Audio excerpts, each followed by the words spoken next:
Hickey basically believes that he's some sort of god or something like that, right?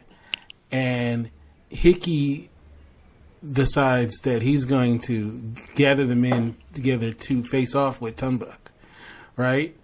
Oh yeah, that's gonna go well. Right, and it's so funny because he's like, part of it is, yeah, we're gonna kill him so that it'll be enough meat to last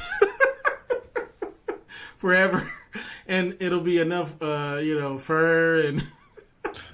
Yes. Oh, you're hungry, man.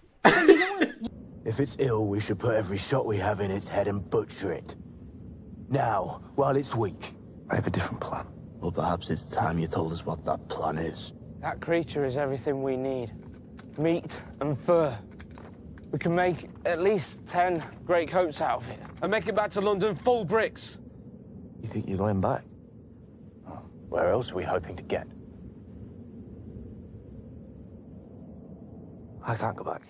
You know what's funny is that they acknowledge even before that Tuunbaq is weak because he's been eating people that are weak. Right. They acknowledge that right before that. So I can't see how they think eating this big thing that's been eating them that made him sick is somehow going to not make them sick. It's very twisted logic. And then they have less weapons than they did before in their camp. But, I wonder though, did he, okay, so I guess we'll get real deep into this. So Hickey believes that he has some sort of connection with Tuunbaq. Would you agree? I don't know if he thinks that he has it right away, but I think eventually he comes to see himself as.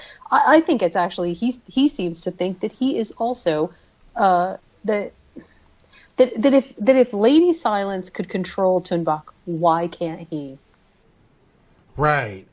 And once again, he has no fear either, and he doesn't take up an arm either. When they eventually go to the spot, he's there singing a song. Come on, together. God bless our native land.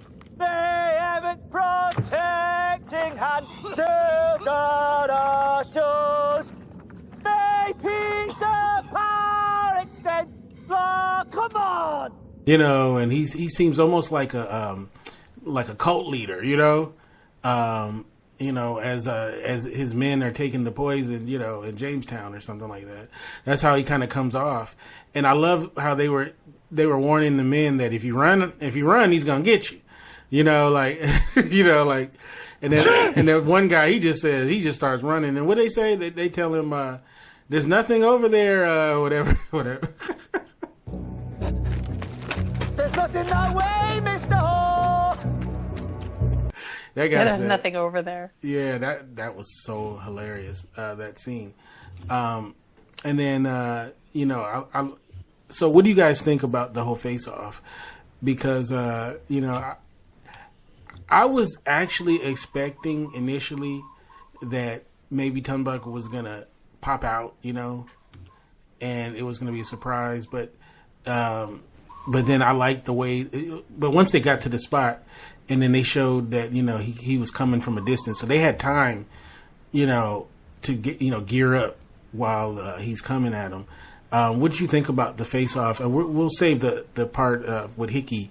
But what did you think about that? How that scene played out, and and all of that?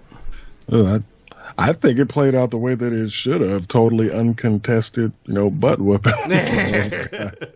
I don't think anything, because there's no way, especially with the condition that they were in already, that it's one of those things where it almost got to the point where you were just like, just put them out of their misery. That might have been the best thing that could happen to them. Now, I don't know what happens after you get your soul sucked out. You know what I'm saying?